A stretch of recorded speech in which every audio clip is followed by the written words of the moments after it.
Hi, this is Shadi. The new rules for Japan has just dropped and I'm very excited because they look absolutely amazing. Turned out they were actually better than I thought. So we talked about it last time.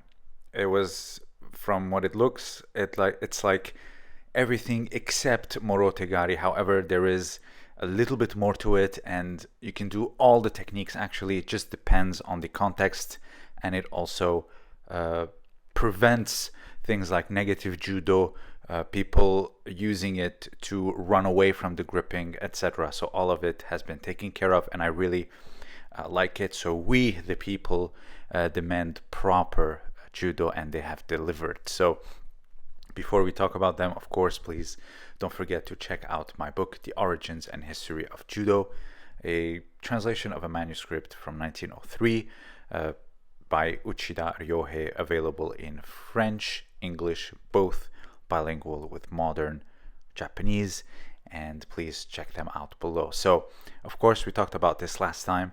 Just shooting directly is prohibited. It is considered the same as going for the upper body bear hug, so it is a Shido. So just going directly is, of course, forbidden. Now, so something like this, for example, is, of course, not allowed. Kate Howie actually used to be a big specialist in this. She, I believe, beat Ueno in 2 seconds. Just the referee said Hajime, she went for it, that's it, it was finished. It was the bronze medal fight, I believe. However, with combinations, you can go for Morotegari. I talked about this last time and I said I would give Morotegari an exception if it was done properly through combinations. So Ouchigari and then finished with Morotegari, that would be great. So going for one arm immediately through gripping, you can actually do it. However, now Morotegari, talking about combinations, that can somewhat be tricky, but as you can see, there was a proper drive and then going for it. So for example, here, I'm guessing the referee is gonna be thinking this is a stretch because he completely lets go, turns around, and then just shoots. So I don't think something like this can actually work, but it is technically a combination. So, but personally, I doubt that it would work. It's too much. However, this one here, look, you can see there's a gripping sequence, goes down for the first leg. However, not directly with both. So if it was one, so for example, on the ankle, and then the other goes for the other leg, it is technically forbidden. And that's a beautiful sequence. Look at it. There's gripping. They were moving around, and then drops for one leg and then goes for the other one, collecting them both. That's actually gorgeous judo. And of course, let's take a look what we can do directly. So from the gripping, going for one arm on the leg, in that situation, as you can see here, you can attack the leg. So Kouchimaki Komi is one of those great ones. And here, Kata, guruma, the greatest of them all. You can directly go for it from the gripping. So you have to be gripped and then go for it, not off the grip, and we'll get to that later. And here, of course, ankle picking or kibisu gaishi. However, letting go of grips, or even if you go one arm but off the grips, if you're not engaged in gripping, that's considered a shido, and it is not allowed. So this is to prevent people from just basically preventing all types of grips and try to look like they're going by the rules. Oh no, I'm just going for one leg. No, you have to be engaged in the grips and then go for it.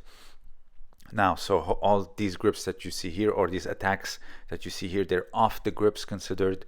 This is from the Athens Olympics. Dr. Roddy Ferguson going for one leg or two and without engaging in the grips. So today, technically, this is not allowed. Now, this one here, where he was gripping the sleeve, it was technically allowed. But as you can see, so you have to be fully engaged with the gripping. They want to preserve that judo attitude, and I fully endorse it.